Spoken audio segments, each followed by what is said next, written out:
Today we're talking about Need for Speed Nitro on this episode of Korrmotive Podium. You're probably wondering, if you haven't been around the racing community for a long time or you haven't heard, what is Need for Speed Nitro?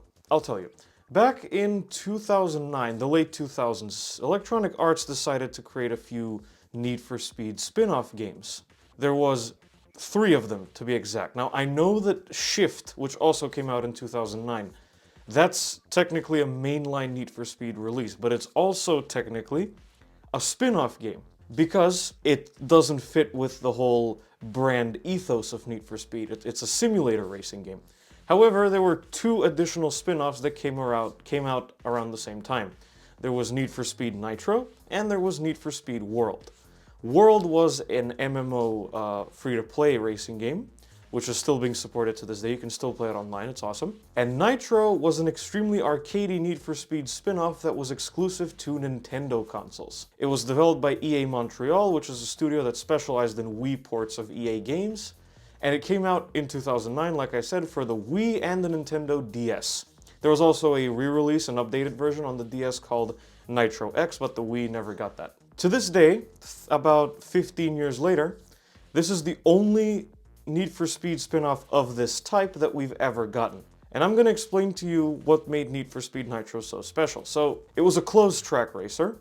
It took place across 5 different world locations. There was Rio de Janeiro, there was Cairo in Egypt, Madrid, Singapore, and Dubai. It was a closed track racer and it was a conventional street racing game, but the thing that set it apart from others was the art style and the arcade driving engine and what have you. The art style most notably, because that's the main notable thing about Need for Speed Nitro, and also the reason why everyone hates Need for Speed Nitro, at least from what I've seen. I mean, there's also, of course, the regional stereotypes, the repetitive tracks, other miscellaneous things, the fact that there's absolutely no performance customization whatsoever. There's only 32 cars, I believe. But Need for Speed Nitro did its own thing. It was unique.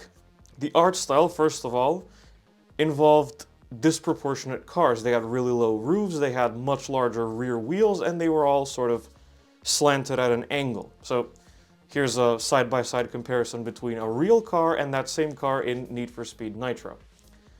Need for Speed Nitro also had a very interesting collection of cars, I guess appropriate to some of the regions in the game. There was the Renault 4L, which I believe it's not just the only time it's appeared in a Need for Speed game, but the only time it's appeared in any racing game. There was the VW Bus, the Beetle.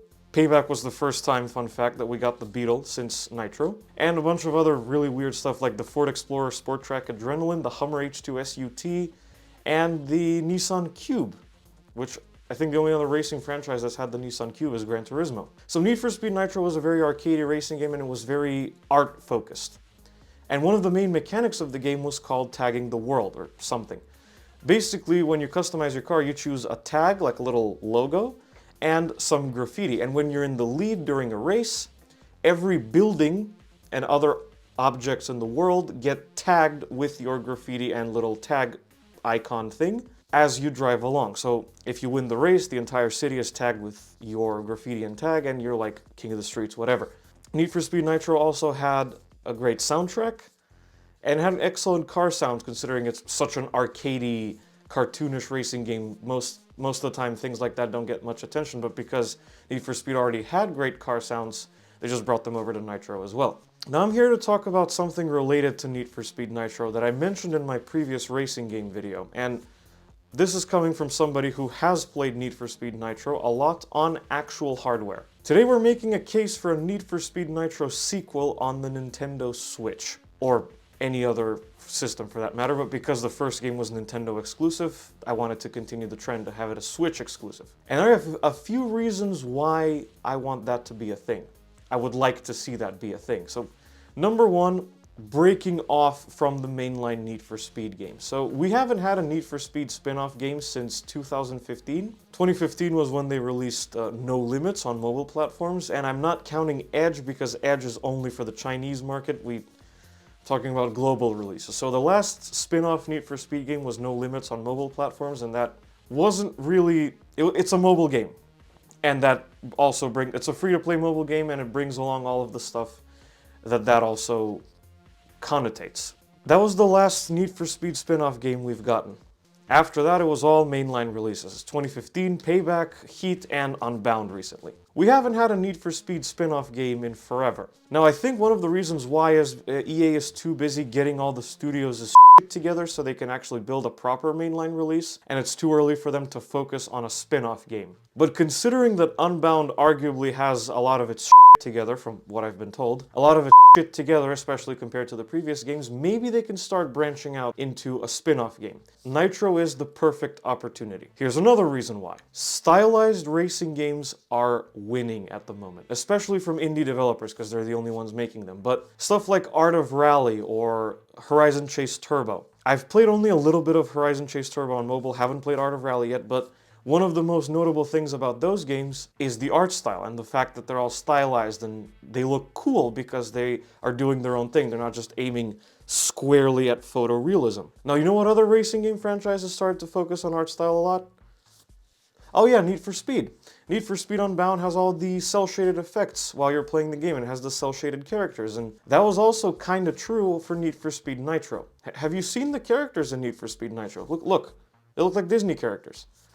That's what I'm trying to say here, is if they took everything that made Nitro great, I'm quoting one of the members of the Fastlane Discord server right now, but if they took all the good stuff about Unbound, the art style and the effects, and they put that into a Nitro sequel with all the good stuff that made Nitro good, because yes, guys, Nitro is a good game, then we would have a potential winner on our hands. Stylized racing games are slowly taking off because photorealism is getting a little boring.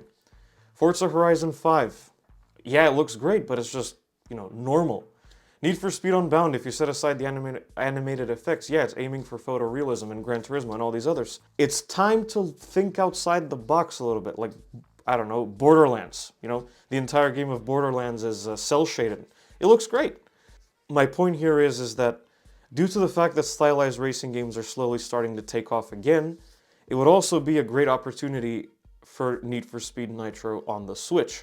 And another thing as well, the only Need for Speed game on Nintendo Switch right now is Hot Pursuit Remastered. It doesn't really count because it's a remastered version of an old game. And the Switch deserves its own Need for Speed game because my best guess is the Switch can't handle Unbound. I mean, after all, Unbound is not cross-gen, it's only PS5 and the Series X and Series S. So the Switch deserves its own Need for Speed game because also the Switch is kind of lacking in terms of racing games. Yes, there's Burnout Paradise Remastered and Need for Speed Hot Pursuit Remastered. But again, there's no separate Need for Speed game just for the Nintendo Switch. And another reason why there should be a Need for Speed Nitro sequel is because of the way Need for Speed Nitro handled. Now, I will concede that the handling is not for everyone, because it's extremely arcadey. If you want grip driving, forget about Need for Speed Nitro. It's impossible. It's simply not an option. You have to drift in Need for Speed Nitro. But because everything happens so quickly, if you've played Need for Speed Nitro, you'll know exactly what I'm talking about.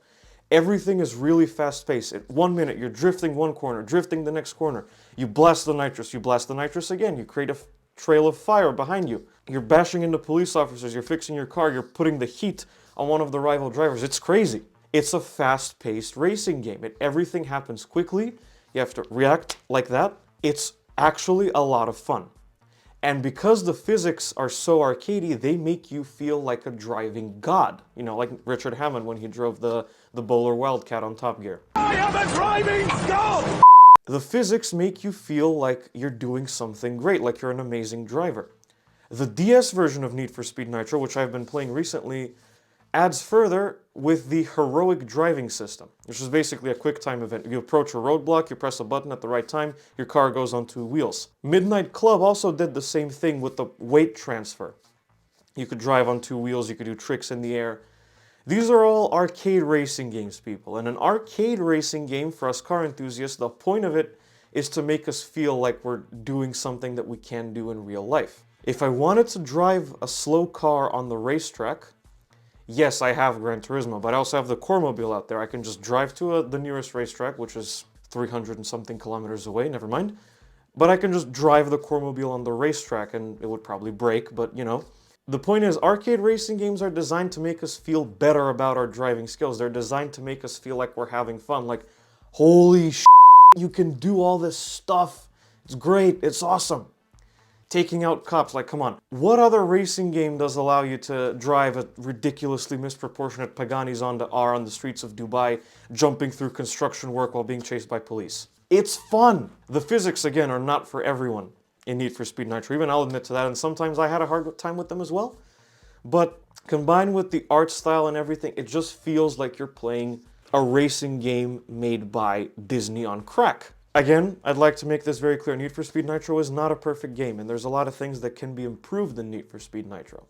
But all I'm saying is Nitro is a good game. It's fun, it's creative, and it's thinking outside the box. And I think that there should be a sequel on the Nintendo Switch, because it's a great time. They're now finally starting to get Need for Speed out of the shithole that it dug itself. It's a perfect time for stylized racing games.